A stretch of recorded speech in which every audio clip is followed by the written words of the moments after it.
Well, we have to understand first that psychoanalysis is a growing and developing field, so that discovering new things, demonstrating elements of psychoanalytic ideas in a rigorous way is absolutely central to that growth. And that's why psychoanalytic research is so important. There's a major problem with the availability of funding for psychoanalytic research. Essentially, almost no funding is available, at least in the United States, for psychoanalytic research. There's minimal funding available from governments in Europe occasionally, but compared to the funding that's available for other kinds of mental health research, psychoanalytic research has received minuscule funding from other sources for the last 30 years roughly. So our fund for psychoanalytic research is absolutely central to the continuation of psychoanalytic research. It enables us to support beginning researchers and advanced researchers in a way that keeps the field of psychoanalytic research alive. My personal interest in psychoanalytic research is somewhat peculiar. I started out as a high school student wanting to be a mathematical physicist, and I continued on with similar interests, doing everything but a degree for a PhD in mathematics until I decided that I wanted to be a physician and a psychoanalyst. And so it came very naturally to me by the time I actually became a psychoanalyst to think of research as absolutely central to the development of any discipline, including my personal development.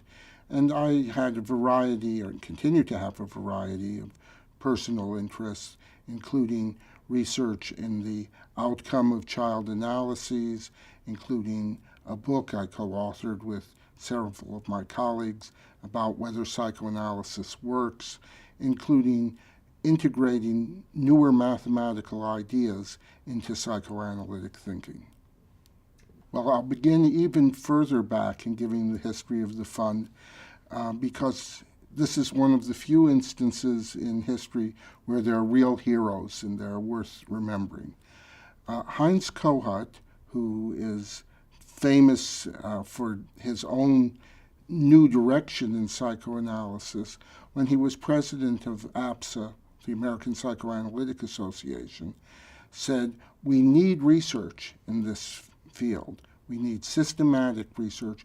And he joined together with Bob Wallerstein, another hero of this story, in founding two organizations at the same time, the Committee on Scientific Activities of the American Psychoanalytic, and coming out of that, the Fund for Psychoanalytic Research. Now, looking at the history of the fund is a real delight because what we see is that over and over again, the fund has been able to identify very early on both researchers and topics for research that have been absolutely central to the future of psychoanalysis. The first 2 decades of funding constitute a kind of who's who of the development of researchers into psychoanalysis and psychodynamic psychotherapy. It's really the place where systematic studies of psychoanalysis first developed. And people like Lester Liborsky, who wouldn't have had an opportunity to do their work had it not been for the rather small amount of money that the fund gave them, really founded a whole discipline of psychodynamic psychotherapy and psychoanalytic research. And that's central to the history of the fund. The issue of where the fund served basically as seed money for further development of researchers is absolutely central. Larger granting agencies such as the NIMH, major organizations that fund research, all of them basically want some kind of track record for the researchers. And the traditional route of doing research in somebody else's laboratory hasn't been available to psychoanalytic researchers, or wasn't until recently. So the fact of being able to get relatively small grants to do pieces of excellent work, which then could support getting larger grants from sources like the NIMH, from universities like UCSF, made just a huge difference in the capacity to get funding. And although it's hard to get psychoanalytic funding now, it's going to make a huge difference in the future. Psychoanalytic research has made a major contribution to a shift in the way psychoanalysts think about their work. If we look at psychoanalysis immediately after the Second World War, the only topic for discussion was really the interpretation of unconscious Oedipal configurations. Starting with studies of infants, which was major funding activity of the Fund for Psychoanalytic Research, combined with studies of psychoanalytic process, it became clear that the foundations of psychoanalysis were much broader, that they included a major focus on issues such as the analytic alliance, such as the development of the self across the life course, such as the capacity to think at all, which now bears the label mentalization. And each of these led to major shifts in the way analysts practice and think about their work. So the list of things I've just given show up again and again in contemporary psychoanalytic practice, often without recognizing how very central the research agenda was to this transformation. So the question is, what discoveries from clinical psychoanalysis have shaped research? And there have been a number of them that have been important. The first that I'll mention, going back to Heinz Kohut, was the question Kohut raised of what's the fundamental method of psychoanalytic investigation. And to my mind, Kohut's most important contribution was not the development of self-psychology, but rather the paper he published in 1958 about methodology, which was about the nature of empathy as an investigative tool, saying that that was the unique psychoanalytic contribution to methodology. Now, the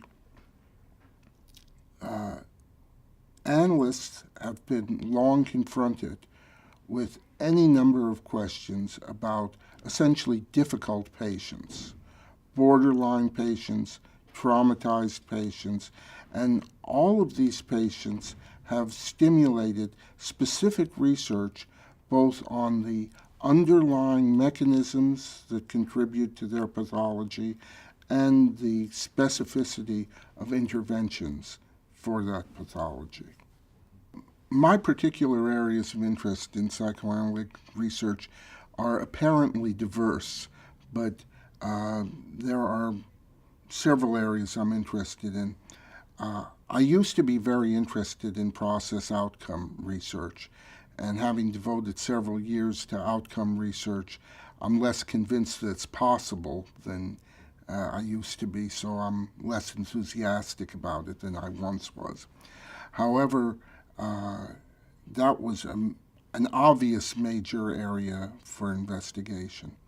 Another area of investigation that is my current main interest has to do with something called chaos theory or nonlinear dynamic systems theory, which involves a point of view about how you explore the world that is more complex and not governed by relatively simple principles, how you study complex things like the interacting elements of a brain or in interacting elements of a social system. And this is a huge discipline which I find to be directly applicable to psychoanalysis, which is, after all, about the most complex thing that human beings trying to study, our own minds. Another major interest at the moment is the study of the follow-up of child analyses. Rather than asking the question, did it relieve symptoms or not relieve symptoms, what did the patient actually gain or benefit as seen by shifts in their character structure and personality 5, 10, 15 years after the completion of the analysis? Because I think that gets hold of what's important about analysis. Analysis is not a particularly wonderful intervention for simple symptom relief, but it is, I think, life transformative for people who engage in it fully and deeply. And the kinds of studies looking at long-term outcomes will provide us with information about that. A final, completely different area of interest has to do with the relationship of psychoanalysis to law and particularly the processes that lead to things like mass incarceration and false confessions. And that's another area of study I'm engaged in currently. There are basically three different categories that are funded by the Fund for Psychoanalytic Research. One is direct support for research proper. That is, if we see a good research project that's likely to have a good outcome, we want to contribute to that and give it some funds. We're particularly interested also in funding early career researchers.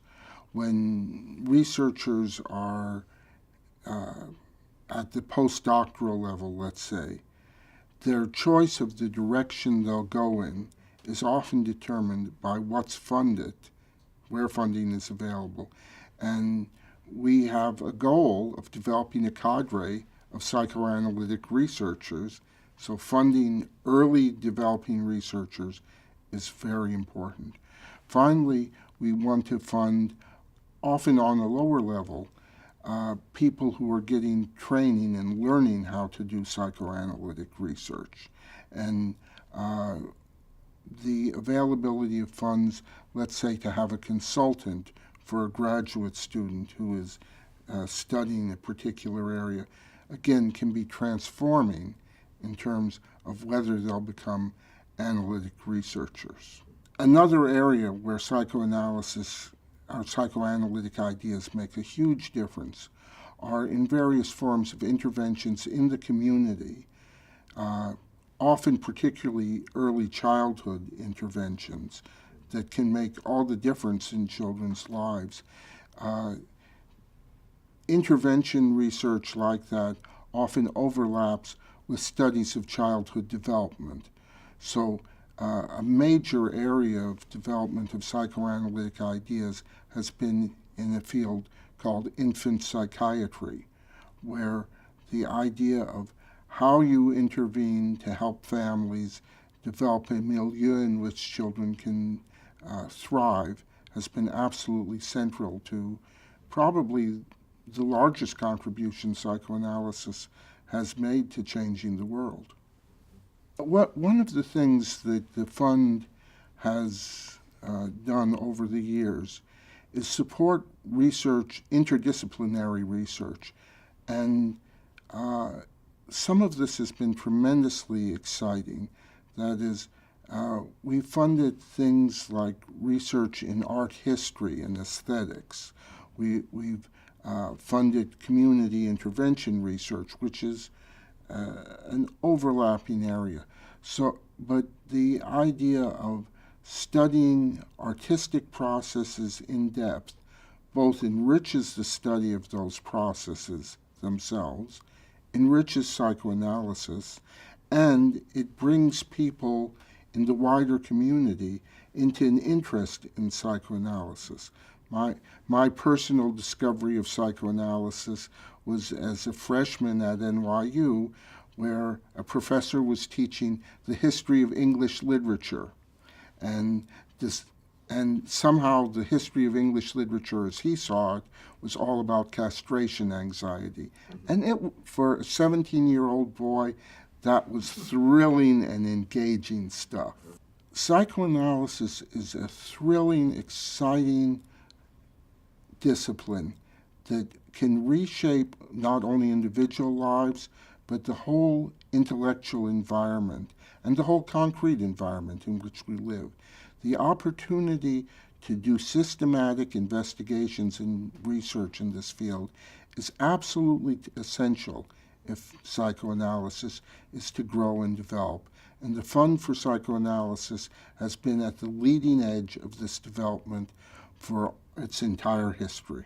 The scientific status of psychoanalysis has been a matter of controversy and discussion since Freud's earliest work.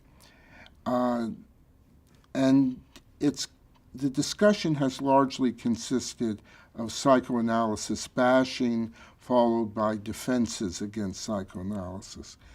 Science, to my mind, and I think I have a fairly sophisticated idea of what science is an approach to understanding the world, an approach to finding out things that are both true and having a clear picture of what kind of evidence you have for their truth.